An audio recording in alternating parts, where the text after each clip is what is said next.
Mom is a special person in the life of each of us. In all languages, this word sounds affectionate and tender because it carries only goodness and understanding. Mommy is the only word a person shouts in moments of pain, fear, or joy. But unfortunately, children are not always the most important thing in a mother's life. A high-profile crime that took place in 2016 in one of the largest states in the United States, Texas, has progressed throughout the country. A young and successful 42-year-old woman, Christy Sheats, shot and killed her 2 adult daughters in the backyard of her home. But why? Let's start at the beginning and try to figure out what led a loving mother to such a cruel act. Christy Byrd was born in the city of Decatur, Alabama in 1974 in the family of Rebecca Byrd. The girl's parents separated when she was very young. Mom Christy had to work hard to provide a poverty-free existence for her child. The main role in the upbringing of Christy took her grandfather. The girl adored her grandfather because he pampered her and taught her unusual things, such as how to hold a gun. The retired officer had an impressive collection of weapons. The two of them would lock themselves in a semi-basement dark room where they would spend hours looking at the treasures under her grandfather's fascinating stories. From early childhood, a person tries to find out his place in life, learns to build relationships with others, receives education for further application of the knowledge gained in real life. But Christy did not strive for knowledge. Although she studied in one of the best schools in the state, the study was not interested in the young rebel. Constant clashes with peers severely traumatized her childhood psyche. As a result of regular attacks and difficulties with classmates, Christy barely finishes school. After school, Christy moves to the northern part of Alabama in Lawrence County to attend university. Here, she takes a job as a secretary at a transportation company where she meets Jason Sheats, a young and promising specialist. The young people spend hours walking around the city. They hike together. They go on vacation to Christy's hometown. A strong and long-lasting relationship develops between them. After a few years, they get married and move to Kathy's town. On one of the quietest streets of the city, the young family buys a house. On April 19, 1994, their first daughter, Taylor, was born. Jason was happy because he had always dreamed of a little daughter. The Sheats family was quite well-to-do and happy. Jason worked successfully in a large oil and gas company as an IT consultant. Christy raised her daughter and was an exemplary housewife.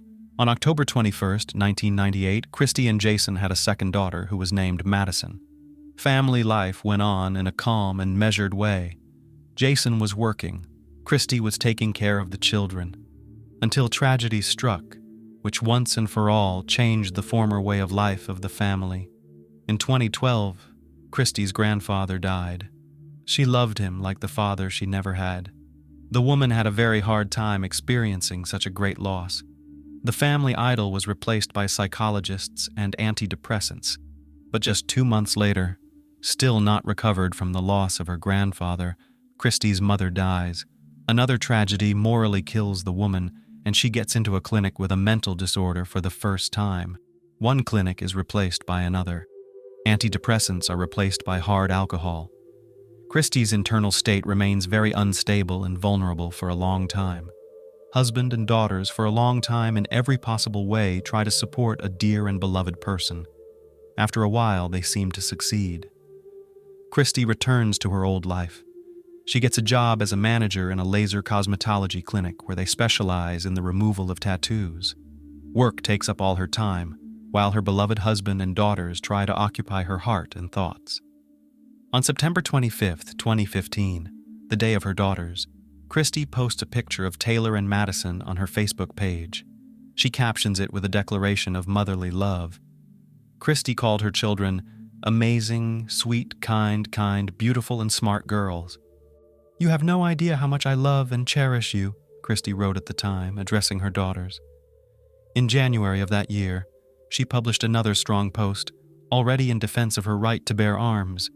A post whose photo showed a polished gun on a table and 7 bullets next to it. "I have 10 guns. Obama wants 8 of my guns. How many guns do I have?" Responding to the comments, she writes, "That's right, I have 10 guns." Christy Sheats has been a vocal supporter of legislation to make firearms widely available to the public. In particular, she was against the Democratic Party's initiative to ban the free trade of semi-automatic handguns. Christy claimed it would violate her family's right to defend themselves. How ironic that in the end, Christy Sheats' love and admiration for and staunch defense of guns, and her belief in the right to bear arms, led to the tragic loss of her 2 daughters and her own life. On June 24, 2016, Jason's birthday, Christy called her daughters over for a family dinner. That night, the entire family gathered in the living room. But instead of a celebratory dinner, Jason wanted to inform his daughters of his impending divorce. Christy overheard their conversation. An uproar broke out in the living room. She was yelling. She cursed. Then she left. Jason tried to calm the girls down, promised things would get better. But Christy came back with a gun in her hand. Jason covered the children. Screaming and panic took over the house. Madison hid behind the couch and discreetly called emergency services. When the dispatcher answered, the girl was overtaken by her mother. "Mommy, Mommy, don't shoot, don't shoot." Wheezing, moaning, silence, a voice was heard again. "Don't shoot, there are children. I'll do what you want, don't shoot." The call was interrupted. In the second call, made by 22-year-old Taylor, she is unable to speak or relay information to the dispatcher. She was completely stumped by the incredible chaos that was unfolding in the family home. Taylor was shot twice by her mother, who fired the fatal shot as her daughter was dying on the ground outside the family home. Holding a gun, Christy simply fired it several times at Taylor and Madison. At 5 p.m., police arrived at the scene of the tragedy after several 911 calls. Near Christy and Jason's home, police officers saw the bodies of 17-year-old Madison Sheats and 22-year-old Taylor Sheats on the ground. Christy was standing over Madison's body with a gun in her hand. She was clearly about to fire another shot at the girl. The police officer, not knowing if the victim was alive, ordered her to drop the weapon immediately. Christy ignored this demand, at which point the officers opened fire at point-blank range. The woman was killed at the scene. An examination of the victims revealed that 17-year-old Madison died instantly from her injuries, and 22-year-old Taylor was wounded. She was flown by helicopter to the hospital, but unfortunately, her life could not be saved. So for both daughters, the injuries inflicted by their own mother proved fatal. The only survivor of the massacre was 45-year-old Jason Sheats. Christy shot him too, but he managed to take refuge in the house of neighbors, who asked him to call the police. The neighbors heard him pleading with Christy, "Don't hurt them, they're our kids." But Christy didn't heed those words. Instead, she fired a couple of bullets in Jason's direction. Only a lucky break saved him from death. However, the police were not immediately able to question Jason about the reasons for the incident. When the police arrived at the scene, they immediately sent him to the hospital in a state of deep shock. The area near the house where the family tragedy played out was cordoned off. Shocked neighbors and random witnesses were repeatedly questioned. As interviews began, it was most accurately established that at first there were sounds of bickering coming from the house. Then, according to witnesses concerned about what was happening, Christy began beating the girls. Then, taking a .38 caliber shotgun, she shot Madison and then Taylor at point-blank range. The girls, bleeding, ran out of the house. Madison managed to take only a few steps before falling to the ground and collapsing in agony. Seeing this, the mother fired another shot in Taylor's direction. She fell, and Christy went inside the house and cold-bloodedly reloaded the shotgun and finished her off with a point-blank shot. Witnesses said Christy acted in cold blood and without emotion. After the first shots rang out back in the living room of the home, all family members ran outside. It was a family argument that escalated into a shooting, but we're still trying to piece everything together. That was the first version of what happened, voiced for the TV news crews that arrived at the scene of the tragedy. What drove 42-year-old Christy Byrd Sheats to commit this unthinkably brutal crime? The detectives don't know the exact reasons. All they have at their disposal are dry facts. So, police say, in the house of the family Sheats, not all was not well. Over several years, because of conflicts between family members to Sheats more than a dozen times called the police patrol. In the end, Christy's husband and father of both girls, 45-year-old Jason Sheats, could not stand it and left his wife. But he did return to her recently. On the day of the tragedy, the entire family gathered for dinner at Christy's invitation. Even Taylor, a college student after a recent fight with her mother, came home to celebrate Jason's birthday with her family. Shocked observers and acquaintances of the family were shocked by what happened. How and why did a mother kill her own daughters? Neighbor Gino Hernandez recalls the Sheats family. "I knew both girls since they were 10 years old," the man said, wiping away tears. "They were always nice, outgoing girls. Always waved and said hello when they walked by.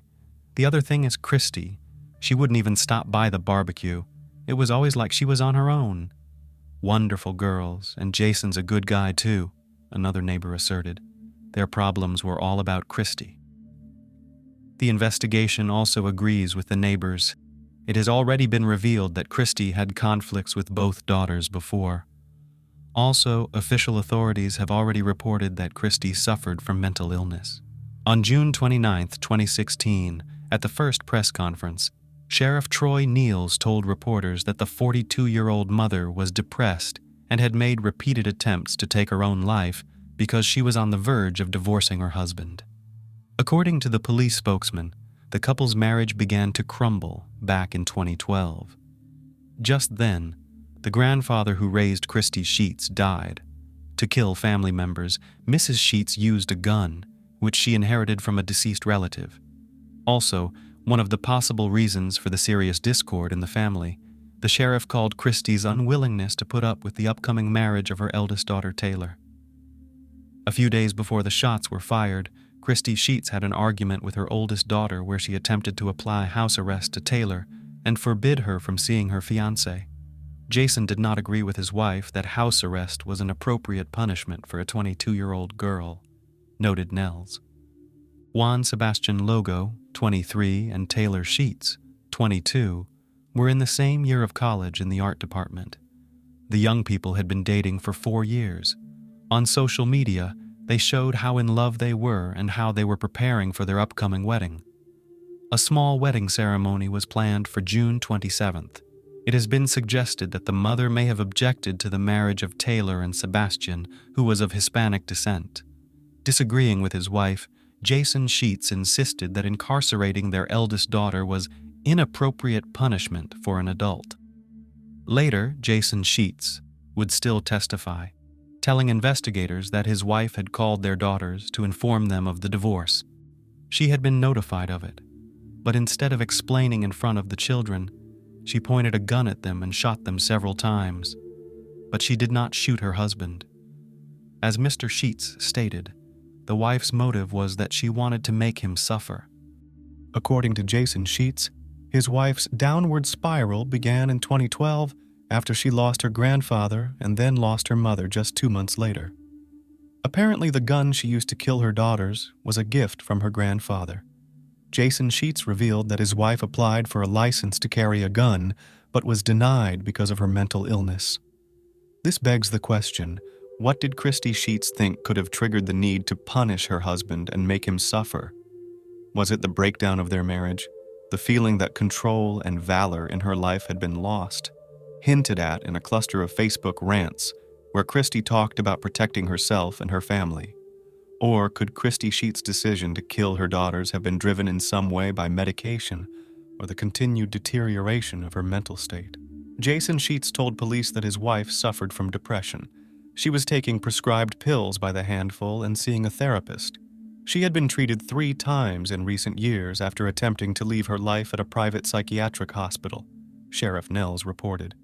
Christy Sheats had ample time and opportunity to kill her husband, but she didn't.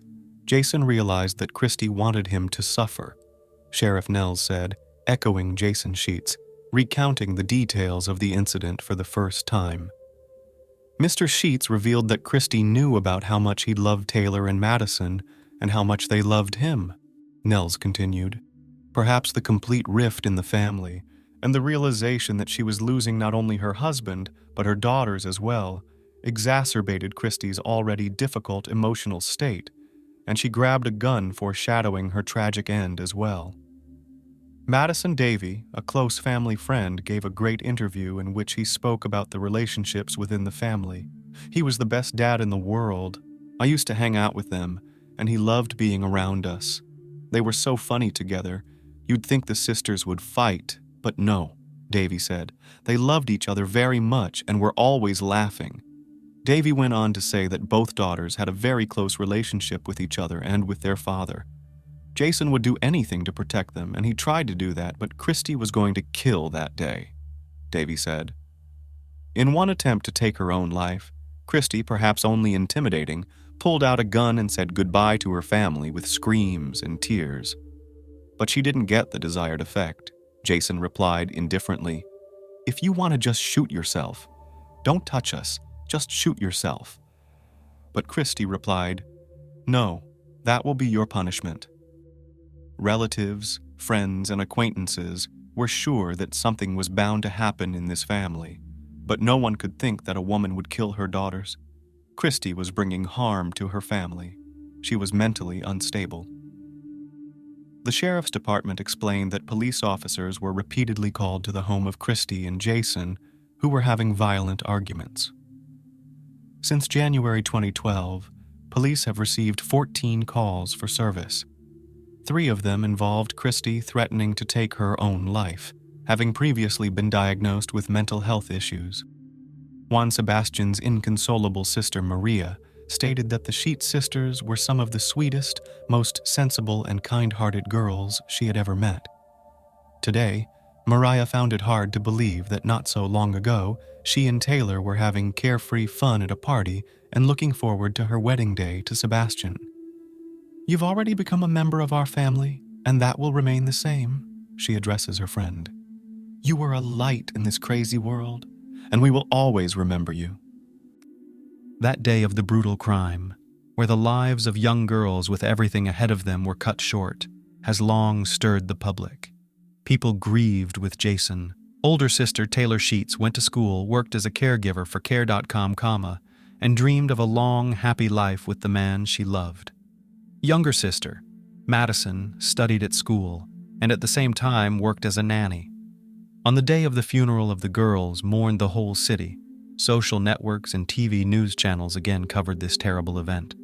Is it possible that the reason for such a terrible tragedy is the availability of guns? The unwillingness of the states to finally take up and address the issue of firearms sales has once again led to another tragedy. An ordinary Texas woman, Christy Sheats, shot and killed her own 2 daughters during a domestic dispute. Such cases are not surprising for the U.S. As long as Republicans and Democrats are pulling the cat by the tail, not even trying to come to a compromise, people will die. The exact causes of the conflict that led to such tragic consequences will remain unknown. However, it is enough that the police came to this house more than once because of regular conflicts. That is, it was already clear that the family was dysfunctional, but they were still left with guns. To summarize, I would like to go back to the beginning of this story. A mother is the closest and dearest person to her children, and children are the most important thing in life for a mother. The case of Christy Sheats is an exception rather than a reality. Amidst her inner heartache, her maternal instinct seems to have completely shut down and no one was able to stop her. But Christy's plan is fully realized. After the murder of his daughters, Jason Sheats will have to live with those horrible memories for the rest of his life. Did you know that 1 in 8 people on Earth suffer from a mental health disorder? According to statistics, there were almost 1 billion people with mental health disorders in 2019. Such diseases lead to unemployment, disability, and crime. Among them, 2 groups are distinguished. The first includes serious mental health disorders such as schizophrenia, hallucinations, psychoses, and borderline conditions. The second category is represented by neurotics and psychopaths, aggressive and demonstrative personalities. Sometimes people are unaware of their diagnosis for decades. Some of them live a normal life without causing harm to others. Therefore, the clinical diagnosis of psychopath is not made today. The disease is called otherwise, character disorder, or antisocial personality disorder. Of course, not all psychopaths are violent criminals, but many of them pose a threat to the well-being of another person. For example, his or her self-esteem, mental balance, or finances.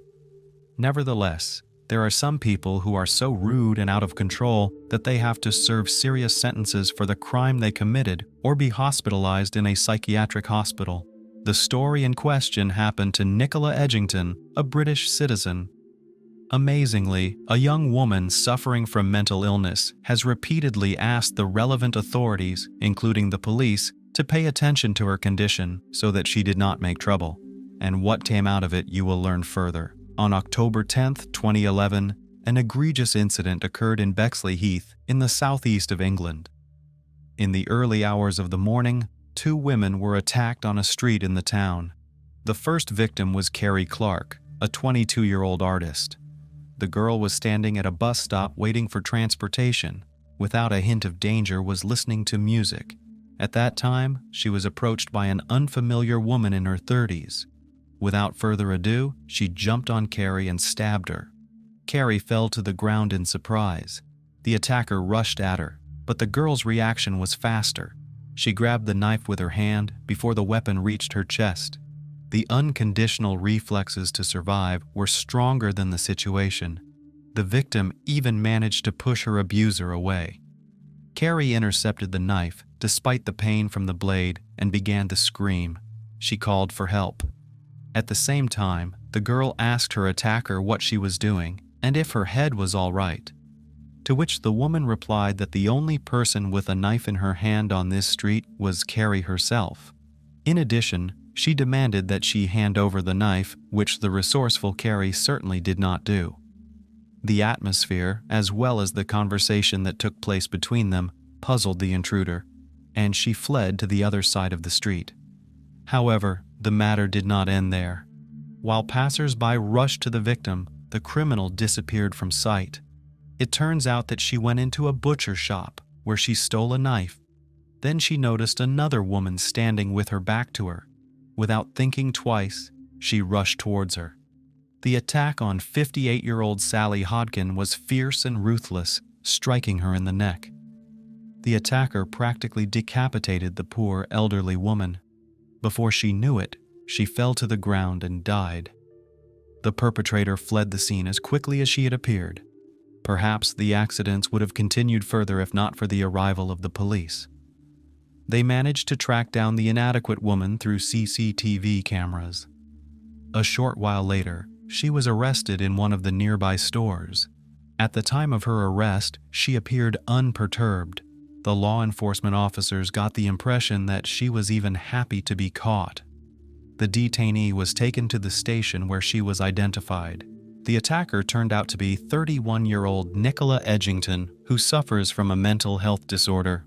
The woman has been admitted to an institution to deal with her acute condition. Meanwhile, detectives have launched an investigation into the case. Nicola was born on September 9, 1980. To Marion and Harry Edgington. She was the eldest among the other children, brother Tom and sister Sarah. The married couple was famous in certain circles. The father of the family was a respected foreign correspondent for the Daily Mail, a British daily newspaper. His wife was just like him, educated and charming. Tom and Sarah were quiet and obedient children. They did not cause much trouble to their parents. That could not be said of Nicola. The girl was a difficult child from an early age. Despite her angelic appearance, she possessed a devilish character. At school, she insulted her classmates, often hitting them. She studied badly and was insolent to her teachers. In addition, at home, Nicola provoked quarrels between parents. Eventually, conflicts and tension led to divorce Edgingtons. Harry moved to France, but continued to keep in touch with his children. Marion was concerned about her daughter's behavior. She repeatedly showed her to a psychologist and conducted various kinds of examinations. However, they did not give the proper result. Everything was written off on the peculiarities of the girl's character.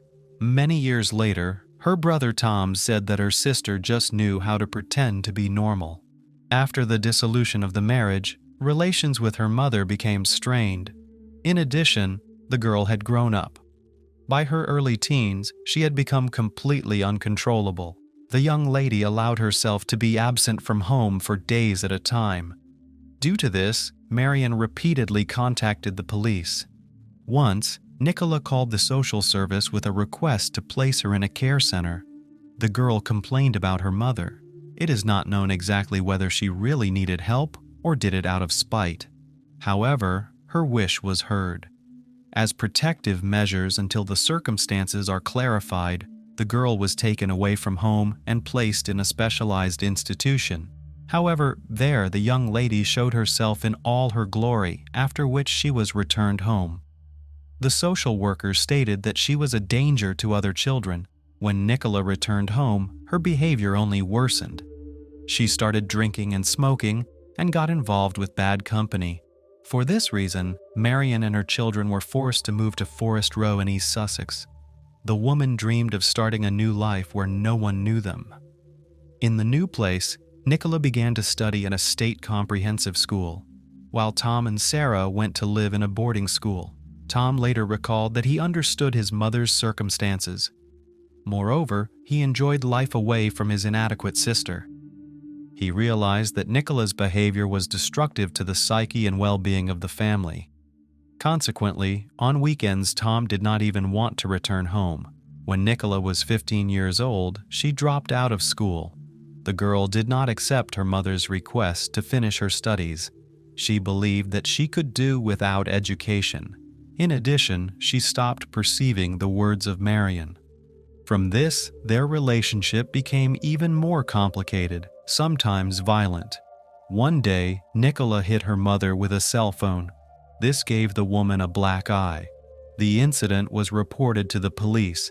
However, Nicola only received a warning that it was unacceptable. In the end, it was decided to separate. Nicola was probably the initiator, as she had long wanted to get away from her mother's hyperparenting. Nicola settled on the south coast of England in Brighton. Rent an apartment helped her father, about whom, by the way, she spoke negatively, claiming that more than once she was abused by him. However, Mr. Edgington denied these allegations. For a short time, Nicola managed to work as a hairdresser, a sales clerk, but nowhere for a long time. Some sources claim she also made a living as a stripper.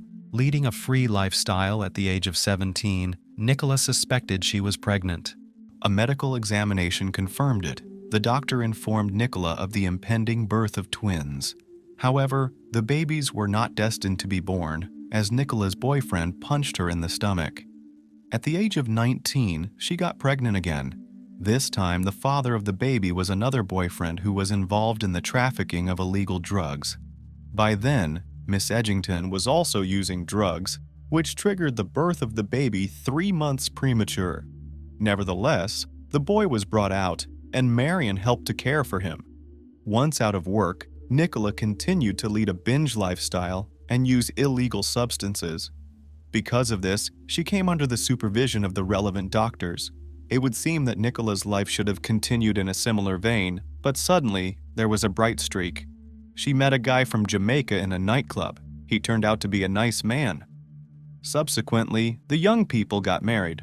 Another child was born in the marriage. The identity of the Jamaican is not disclosed, but it is known for sure that the period of their relationship was favorable. The man was an excellent father. He loved not only his son, but also his stepson. He was also a decent spouse. He took care of his wife, making sure she took the medication prescribed by her doctor. The medication regulated her mood, and thanks to it, Nicola became relatively calm. After a while, the woman embraced religion and joined the controversial Universal Church of the Kingdom of God. There she was persuaded that everything was the will of the Almighty, not man-made medicines. So she stopped taking them, which worsened Nicola's condition. Among other things, she was brainwashed. Poor mental health and self-injury played a cruel trick on the young woman. She began to claim that she could see demons and people disappearing into the kingdom of God. She also believed that there was a 100-eyed monster on earth that guarded the throne of God from enemies and took the form of a police force. Later, One of the doctors said that the patient confessed to him that she thought God had supposedly left her, taken everyone else, and abandoned her. Nicola was saddened by this, as according to her she loved and believed in him very much. She also saw storefronts as if they had experienced an apocalypse. In other words, she was talking religious nonsense and apparently catching hallucinations from time to time. At this time, presumably because of migration problems, her husband was forced to return to his home country. Seeing his wife's condition, he took the children with him. However, after a while, Nicola persuaded him to give up the eldest child, motivated by the fact that he is not his own father. Although the former spouse was concerned about her health, he still had to give the child to his mother. Apparently, he hoped that the grandmother would join the upbringing of the boy. Back home, Nicola became even more aggressive and violent. Marion worried for her grandson's safety. However, the daughter limited her mother's involvement in her son's life. Eventually, at the age of 5, the child was handed over to social services. As it later turned out, he returned to the custody of his stepfather in Jamaica. Consequently, all government benefits, including welfare and living in a city council-funded apartment, were canceled for the woman. She had to return to her parents' home. Her mother, although afraid of her daughter's actions, did not deny her shelter. There, their relationship deteriorated further. Once Nicola threatened their neighbor with a knife and damaged his property. The police limited themselves to issuing a warning the second time. At the same time, she was examined by a doctor who found no signs of mental disorder. During the investigation into the murder of Sally Hodkin and the attack on Carrie Clark, it was discovered that Nicola Edgington had already committed crimes in the past. However, she was rehabilitated a short time later and was living at large under specialist care.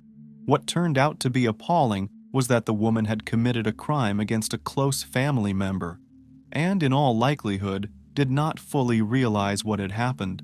It was November 4th, 2005, when the entire Edgington family met for the first time in a long time. Only Harry, the father of the family, was absent.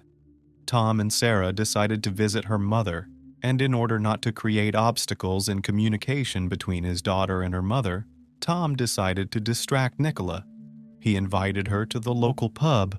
Initially, their communication did not build, but after a while, Nicola said that she would soon move to London. At the same time, she was writing something down in a notebook. When Tom asked her what she was writing, her sister didn't answer, only smiled enigmatically. Afterwards, Nicola got into an argument with a member of the venue's staff, resulting in her being kicked out. Tom wanted to continue the evening on a good note, so he called his mother and suggested that she and Sarah join him. Marion declined, and the younger sister decided to keep her brother company. If they had known then how the evening would end, they would never have left their mother alone with Nicola. Back in the house, Tom noticed a strange clutter on the cot his mother had put in the guest room. It looked like a pile of clothes with someone's legs sticking out from underneath. Tom didn't realize what he was seeing. The man figured someone had spent the night at his mother's house. He reported it to Sarah. However, she decided to see if it was true, and she was right. Sarah's deafening shout of calling the police came from the room.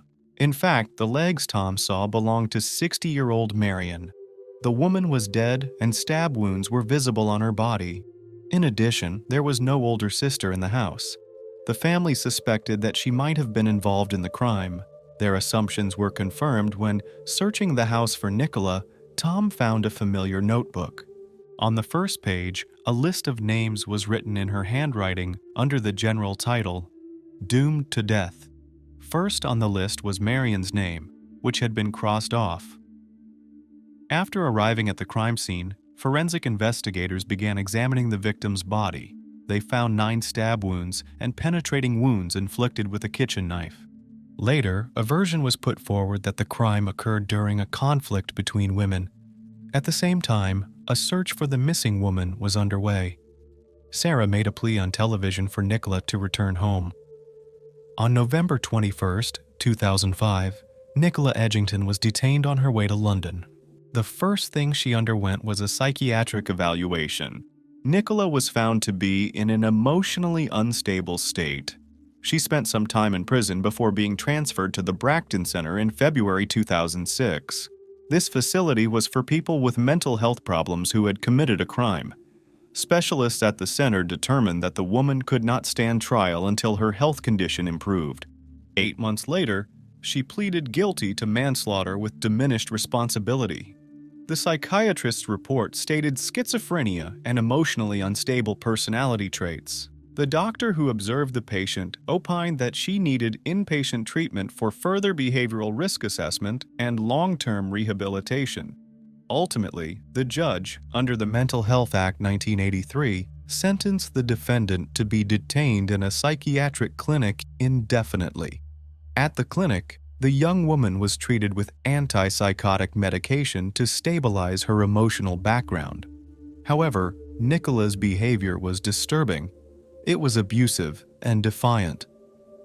The patient did not want to remember the crime she had committed and was looking forward to being discharged as soon as possible. In addition, she showed an increased interest in the male patients of the center. Despite this, in November 2007, the medical commission decided to transfer the woman to another room where the patients could lead a freer life. It is unlikely that this move was related to the improvement of her condition. Rather, it was probably done to free up bed space. In the new ward, the medication doses were reduced, which had a negative effect. In addition, the mentally ill person had an affair, which also affected her mood. Despite these circumstances, the heroine of the story was discharged on September 29, 2009. Nicola began to live in a subsidized apartment provided by the state in such cases. A woman who could have fallen off the wagon at any time was not left to fend for herself. She was assigned to the so-called Interagency Public Protection System.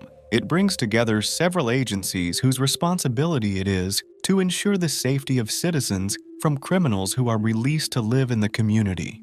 At the same time, Mrs. Edgington expressed concern about being alone at night. However, she was assured that she was supervised around the clock. In addition, there was a contingency and assistance plan in place.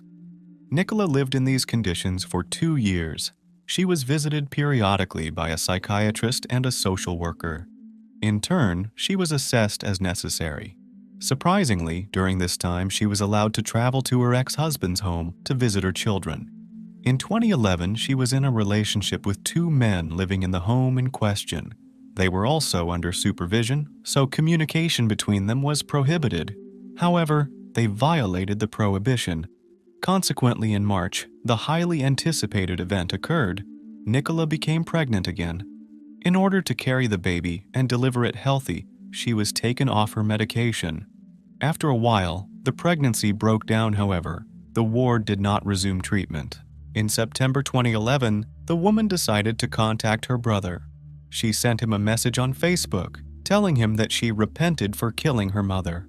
Nicola wrote that she missed his support and that no one cared for her as much as Marion did. Nicola also reported a failed pregnancy. She left him her phone number and asked him not to tell their father about the correspondence. Tom's response was brutal. Her brother couldn't forgive her. He wrote that she was a cold-blooded criminal who had forced him to discover the body of a loved one, something he would never forget. Lastly, Tom added that the news of the failed pregnancy made him happy. Moll, people like his older sister should not reproduce, and all she has to do now is to voluntarily pass away after doing a favor to others. After that, on October 6th, 7 and 9, Nicola had a nervous breakdown. During this time, she repeatedly called the police, reporting that she was receiving death threats. The police responded to the call, however, did not find anything suspicious. After that, they stopped paying attention to her calls. In September 2011, the woman decided to contact her brother. She sent him a message on Facebook, telling him that she repented for killing her mother. Nicola wrote that she missed his support and that no one cared for her as much as Marion did. Nicola also reported a failed pregnancy. She left him her phone number and asked him not to tell their father about the correspondence. Tom's response was brutal. Her brother couldn't forgive her. He wrote that she was a cold-blooded criminal who had forced him to discover the body of a loved one, something he would never forget. Lastly, Tom added that the news of the failed pregnancy made him happy. Moll, people like his older sister should not reproduce, and all she has to do now is to voluntarily pass away after doing a favor to others. After that, on October 6th, 7 and 9, Nicola had a nervous breakdown. During this time, she repeatedly called the police, reporting that she was receiving death threats. The police responded to the call, however, did not find anything suspicious. After that, they stopped paying attention to her calls. Nicola sought comfort. She tried to seek help from the specialist assigned to her. However, she was unable to do so because the office was closed at weekends. She turned to her faith again, but this did not help her either. Nicola's condition worsened. On October 10, 2011, the climax came. At 3 in the morning, the woman called a cab and asked to be taken to Lewis Hospital. When she arrived, for some reason, she told the driver that the clinic was closed and asked to return home. By the way, the treatment facility was open, but Nicola's condition alerted the driver. After a while, she started talking about being sick and needing treatment. In addition, she had not paid for the road, so around 4:30 a.m., the cab driver decided to report what was happening to the police. A patrol car picked up Nicola and took her to Queen Elizabeth Hospital. There she said she wanted to leave because she didn't feel safe. However, the officers left her there alone and drove away. Nicola tried to calm herself down by starting to call everyone who could help her. First, she dialed her district nurse. As it later turned out, the nurse did not answer as she was ill. Mrs. Edgington also wrote to her social worker, tried to call the Bracton Center, but was unsuccessful, either by the law of meanness or because it was early morning and everyone was asleep. After a while, she asked the receptionist if the doctor would be in soon, to which she replied that it would have to wait a little longer. Nicola got angry and blurted out, "Do I have to kill someone to get attention?" The staff member again asked her to be patient. No one seemed to care about the woman's condition. Nicola therefore called the emergency number and asked for the police to be sent to her. The woman said that she had previously killed a man in a similar condition and needed help again. The dispatcher assured her that he would send some officers soon. In the end, no one arrived. She dialed a familiar number again and asked to be arrested while she hurt someone. Nicola repeated that she had schizophrenia and was having another attack. The police asked her where she was. She gave the address of the hospital. Then they called the clinic. The nurse assured the police that Nicola was under control. At 5:30 a.m., she was finally seen by a nurse. After another hour, Nicola was escorted to the hospital's psychiatric ward. At 6:40 a.m., the doctor on duty came to see Nicola, but he made a mistake by leaving her alone in the ward and not checking the door behind him. After 7 a.m., the woman got tired of waiting. She pushed the front door, which turned out to be open because of a broken mechanism. This is how Nicola managed to escape. Upon returning, the doctor realized that the patient was missing and reported it to the police. It was only at this point that Nicola was checked through the databases. They became aware that all this time, they had been communicating with a man who once took the life of his mother. Unfortunately, it was already too late. Nicola was out of control and attacked two unfortunate women who fell into her hands. CCTV cameras later showed Nicola's route of travel. She boarded public transport and arrived in the city center at around 8:25 a.m. After getting off the bus, the unstable woman went to a supermarket where she stole a kitchen knife. What happened later is already known. Nicola Edgington appeared in court in early 2013. The woman pleaded not guilty to charges of murder and attempted murder. The parties were divided. Several psychiatrists spoke at the trial. A defense witness, Dr. Adrian Cree, told the court about Mrs. Edgington's strange statement. When he assessed her in 2005, he said the defendant believed that her boyfriend, whom she had dated for 2 years, was actually the father of her first child. Allegedly, he returned to the UK and changed his style of dress as well as his appearance. He then started a relationship with her for a second time, introducing himself as Philip. The psychiatrist added that he was convinced that Nicola was a paranoid schizophrenic. According to the prosecution, The prevailing diagnosis of the defendant was still borderline personality disorder with rational ability. Her actions on the unfortunate day were consistent and deliberate. The prosecutor referred to a recent medical report. It indicated that there was no need for inpatient treatment for Mrs. Edgington. However, according to the defense, the woman was clearly suffering from schizophrenia and other mental problems. Therefore, her responsibility at the time of the crime was reduced. The defense lawyers reported that Nicola's condition is very serious. In turn, Nicola said that sometimes she feels like she is caught in a computer game, and the only way to keep herself safe is to be with the police. Allegedly, she has formed a belief that if she commits theft, she will be caught. She also admitted that she doesn't remember the period of time between going to the store and being arrested. She admitted to the stabbing, but pleaded diminished responsibility due to her mental state. On February 7, 2013, a jury found Nicola Edgington guilty of the charges against her. On March 4th, Judge Brian Barker sentenced her to life in prison with the possibility of parole after 37 years, the minimum sentence. He exposed the woman as a skillful manipulator who made a choice, for which she will be held accountable to the full extent of the law for the rest of her life. Do you think Nicola received sufficient punishment for her actions? Or did some representatives of the special services treat her condition negligently enough, thus provoking the crime? 19-year-old student Lizzy Marriott vanished on October 9, 2012. After her classes, she went home and left a note on the table. It was addressed to Tony and Becky Hanna, the uncle and aunt of the girl where she was staying. In it, Lizzy said she was going to visit a friend and would be back no later than midnight. However, neither on that day nor the next did the niece return. Later, her car was found in the campus parking lot. The girl seemed to have disappeared without a trace. After some time, the search for the missing girl turned into a search for her body. The police became aware of the gruesome details of her death. Once the girl's openness and friendliness turned against her. This is a story about the danger posed by uncontrolled desires. Horrible crimes are committed when not only state, but also universal laws are violated. The freedom of one person ends where the rights of another begin. This is an undeniable truth. For Tony and Becky, their niece became a full-fledged family member. To save on housing, she moved in with them during her studies at the University of New Hampshire. Lizzy loved marine animals very much, so she chose a future profession in marine biology. She moved to Chester in the fall of 2012, leaving her parents Bob and Melissa Marriott, with whom she lived in Massachusetts.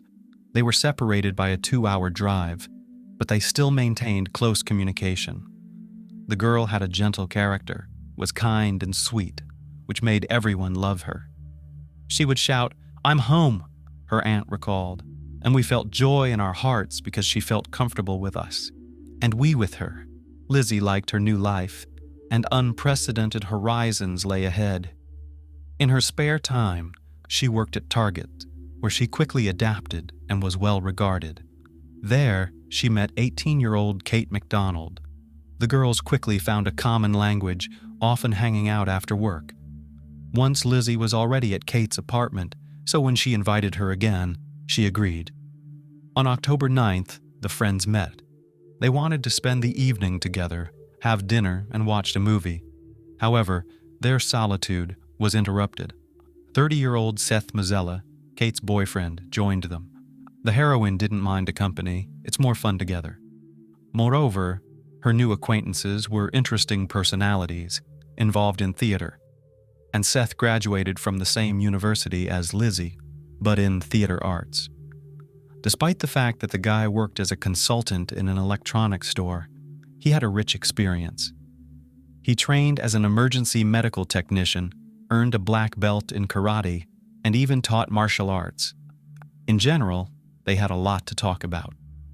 The evening promised to be interesting and end on a good note. It's just that, answering the young people's apartment, the girl never came out again. After Lizzy didn't return by the promised time, her relatives decided to wait until the evening of the next day. Perhaps she stayed overnight at a friend's and went from there to the university. However, when she didn't show up and on October 10th, the aunt and uncle got worried and contacted her parents. It turned out they also had no information.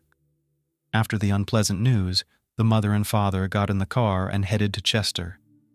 On the way, they reported their daughter's disappearance. Not only the police and relatives, but also the girl's friends joined the search. The investigation began with questioning everyone who knew her. Unfortunately, the relatives didn't know where Lizzy had gone. However, thanks to her friends, this information was established. Nate McNill, a friend, said he knew where she might be and pointed to Kate McDonald. He also said he asked Kate if she had Lizzy and she said no. Detectives took note of the guy's words and started checking the new information.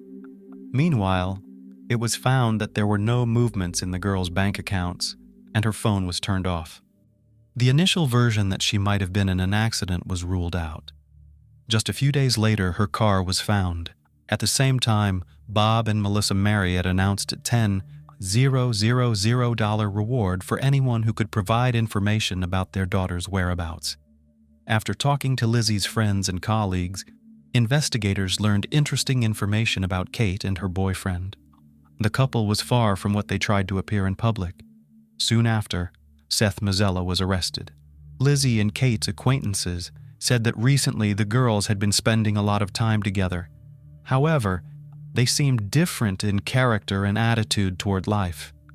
Lizzy was very sociable and compassionate, while Kate, on the contrary, was reserved and rude. What brought them closer was unclear. Those who had been working at the store for years said that this was not always the case with McDonald. After she started a relationship with Seth, she changed a lot. There was no trace of her former cheerfulness and lightness. As it turned out later, she even limited communication with her relatives, since they were against her new boyfriend. There was something suspicious about him, antisocial. The couple started dating when the girl was 17. After she turned 18, they moved in together and began living in Mazzella's apartment in Dover, New Hampshire. Paying special attention to the couple, the police checked their databases, but found nothing remarkable. Studying the profiles of young people on the internet, officers learned some details about their personal lives. Seth and Kate practiced not quite traditional relationships. On one of the websites, McDonald, under the pseudonym Miss Scarlet Vampire Actress, posted a spicy ad. She wrote that she and her lord were looking for a live-in slave. The required duties were house cleaning, dishwashing, laundry, cooking, and readiness for intimacy at any time. The girl also shared a bit about herself and her partner. She described their relationship as dominant, submissive, where the former dictates and controls, and the latter completely submits to his will. At the end, the girl attached her photos in a Gothic style. From the text, it was clear that the feelings of the two were not based on love and respect, but rather on humiliation and obedience. The couple practiced BDSM, where Seth was the dominant and Kate was the submissive. Now detectives had no doubts that they could be involved in Lizzy's disappearance. On October 12th, the young people were summoned for questioning. They were questioned simultaneously, but separately from each other. This played into the hands of the investigation. For 2 hours, Kate insisted that she hadn't met Lizzy on October 9th. After that, she refused to talk altogether. Meanwhile, Seth was more talkative. He denied his friend's words and said that on that day Marriott was indeed at their place. However, a tragedy occurred. At first, everything was fine. They watched a movie, played strip poker. After that, they engaged in a threesome. According to him, no one objected to intimacy and was morally prepared. During the process, he tied the girls with ropes, but at some point something went wrong, and Lizzy accidentally died. Then, in a state of shock and fear of being misunderstood, he and Kate took the girl's body to Pierce Island and threw it into the Piscataqua River. After that, they went home. After an 11-hour interrogation, Mazzella went with the police to the designated place, where he vividly demonstrated how he got there and threw the body off the cliff. On October 13th, the guy was charged with murder. The news of their daughter's death was devastating for her parents. Melissa Marriott said she had a feeling about it, but she didn't want to believe it until the last moment. On the same day, a candlelight vigil was held in memory of the departed. Her father thanked those who came and said that the prayer spoken today would help Lizzy find peace. "She has become an angel who flew to heaven," said Bob Marriott. Her friend Nate, who actively participated in the search for the girl, remembered that she always told funny stories, so she could lift spirits or comfort in difficult times. "Perhaps she would have found something to say to us in this case too," he sadly said. The girl's parents refused to accept the version of death told by Mazzella.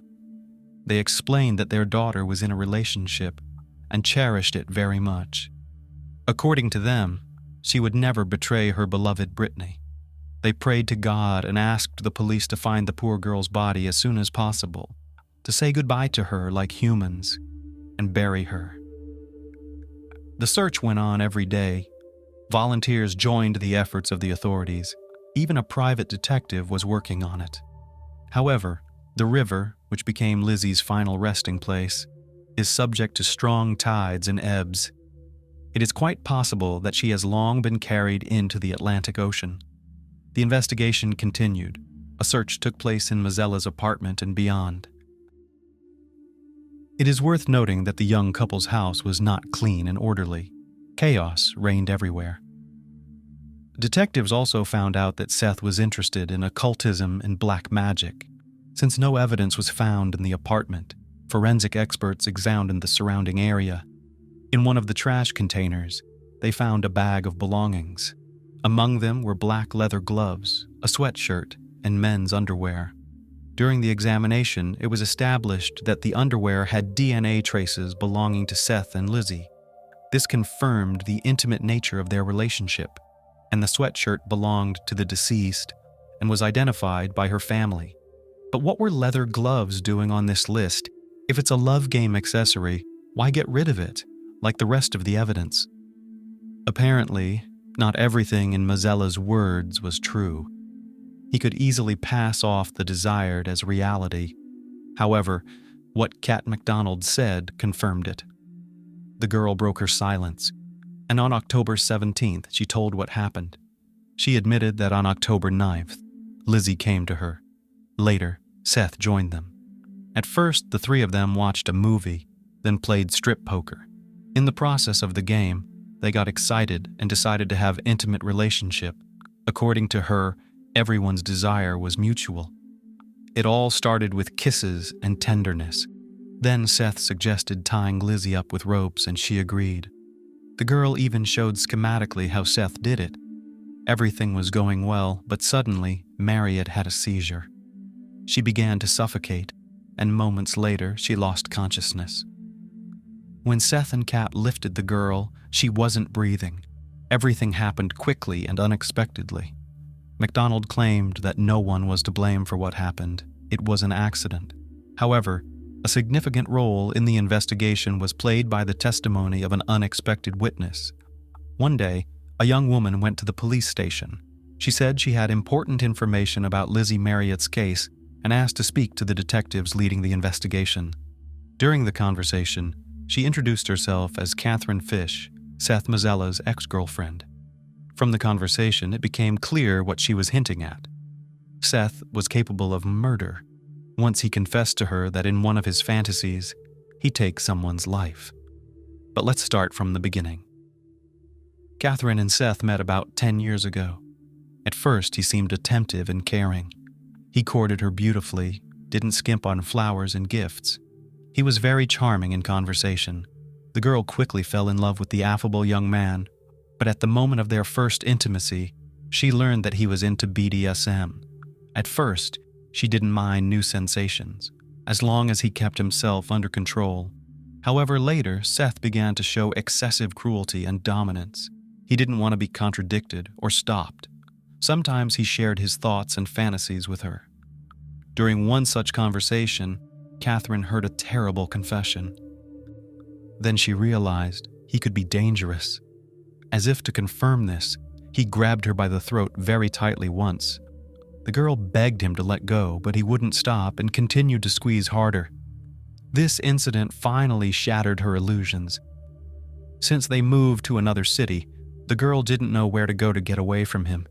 She didn't know anyone and didn't communicate with anyone. Besides, she was financially dependent on her boyfriend, so she continued to live with him, waiting for a convenient moment to escape. Catherine admitted that over time, Seth started talking about a third partner. He got bored with her in bed, so he decided to spice things up. Therefore, he periodically brought different girls to their house. But none of them stayed long. So Mazzella said they needed to find a permanent girlfriend. Catherine's life turned into hell. Catherine admitted that Seth had frightened her so much that she didn't dare to escape. After a few months, gathering courage, she finally decided to run away. Fish miraculously overcame the distance of 1,000 miles to get to her parents' house. But that's another story. She never saw her ex-boyfriend again. In May 2014, Seth Mazzella appeared in court.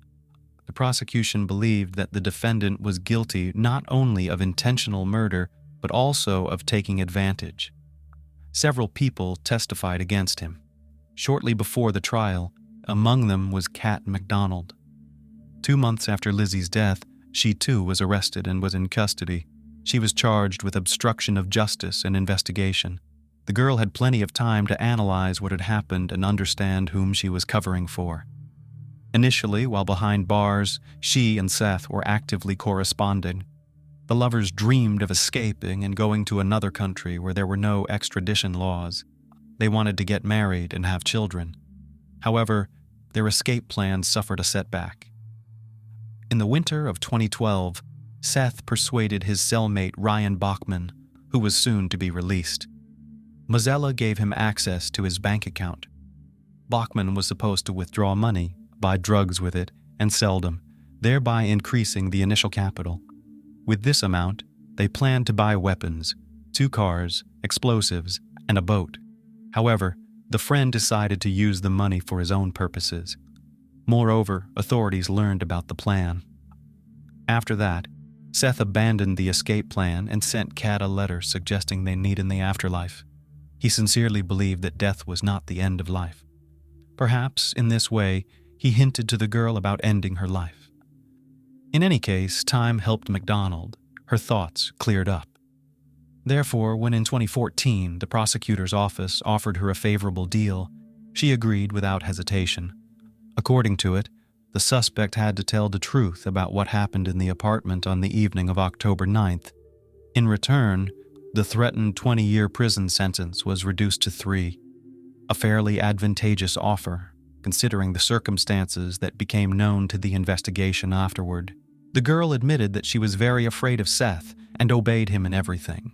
He gradually suppressed her will, deprived her of independence. A month and a half before the tragedy, the guy sent her a message ordering her to find a third partner as soon as possible, because he didn't want to be alone while Kat was away.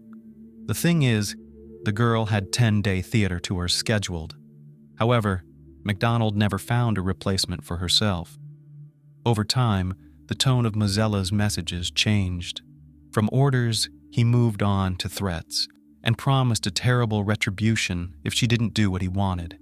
At the very least, Kat had to bring one of her friends with whom he could carry out his plan. To fulfill the order, Kat invited Lizzy over. She agreed easily because she had been a guest at her place once and trusted her. And to ensure that the girl came without hesitation, McDonald kept silent about the fact that they wouldn't be alone. Seth liked the presumed partner. He had seen her photos before, so he eagerly awaited the appointed hour. Imagine the disappointment and anger the guy felt when the evening didn't go as planned. On October 9th at 9 p.m., Marriott arrived at Mazzella's apartment. At first, Kat and Lizzy spent time together, chatting. Then Seth joined them. He was cheerful, joked a lot, and took care of the girls. In general, he brightened up the evening. After that, the young people started watching the movie. During the viewing, Seth suggested playing strip poker, dimming the lights in the room. He wanted to create a conducive atmosphere for intimacy. The game was casual, but Lizzy was losing, so she ended up in her underwear. In another losing hand, Seth suggested kissing Kat. But the girl refused, explaining that she was already in a relationship and it repulsed her. After a while, the heated guy suggested Marriott to be alone, to which she categorically replied no. In response to her reaction, Seth went to his room, where he put on black leather gloves and took out a rope. After that, he returned and sat behind Lizzy. When Seth slipped the weapon over her neck, the unsuspecting girl didn't even have time to scream. He strangled the girl without blinking an eye. Then the murderer carried out his plan and violated the body of the deceased. All this time, his girlfriend sat nearby and silently watched. Kat explained that she was very scared. She was afraid of becoming the next victim, so she did nothing to help the poor girl. Around 1 a.m, the couple wrapped Lizzy's body in tarpaulin and put it in a suitcase, which they carried to Lizzy's car.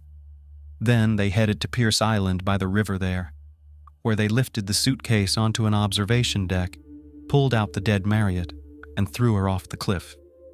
Then they cleaned up in the car together, drove to campus, and left the girl's car in the parking lot.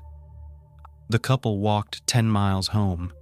Kat explained that she was scared by what was happening and was in a state of shock. And later, she didn't want to testify against the guy because she knew he wouldn't have any trouble getting rid of her. During the trial, the girl kept sobbing constantly, but not a single tear fell from her eyes. Because of this, many in the courtroom doubted her sincerity. She was a good actress and could easily pretend to be miserable. This caught the attention of Seth's lawyer. He claimed that the girl could professionally transform into any role. The defendant's defense insisted that Lizzy died accidentally during intimacy. At the same time, no one denied that Seth and Kat got rid of her by disposing of the body. McDonald's defense, on the other hand, argued that Kat had been under pressure for a long time, which had shaken the girl's mental state. McDye essentially limited her communication with family and friends, constantly controlling and coercing her into intimacy. The prosecution focused on deliberate murder, emphasizing the discovered gloves. According to the prosecutor, Mazzella knew what he was going to do with Lizzy, so he deliberately put them on. He did it to protect himself and hide the traces. Considering all the circumstances, his action was by no means accidental. Witnesses for the prosecution also included Roberta Gherkin and Paul Hickok, acquaintances of the couple. It turns out that at 10:49 p.m. after Marriott's murder, Seth called them. He said he needed help and asked them to come over. After 11 p.m., they appeared at Mazzella's apartment and saw a strange scene. Seth was sitting on the bed, and a girl in lingerie lay next to him. When Paul asked what was going on, Seth replied, "This time things went too far." He repeated this phrase over and over again. Roberta found Kat on the kitchen floor. The girl was sitting in the fetal position and rocking back and forth. The arriving couple immediately said to call an ambulance and quickly left. They didn't interfere and didn't call the police because they didn't want any extra trouble. On August 14, 2014, Seth Mazzella was found guilty of first-degree murder by strangulation, taking advantage in criminal conspiracy. The 32-year-old man was sentenced to life imprisonment without the possibility of parole.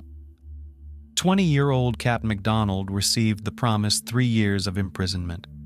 It is known that in 2016, the girl was released. She does not maintain any social networks, at least not under her own name. Some believe she returned to her parents. Lizzy Marriott's body was never found. The girl's parents couldn't bury their daughter, so they made a small memorial for her in the form of a bench by the lake in their hometown. Bob and Melissa Marriott believe that the sentence is too lenient for Lizzy's former friend. Although the perpetrator is punished, they cannot call it justice. The girl is dead and will never return. However, her case can serve as an example for other women.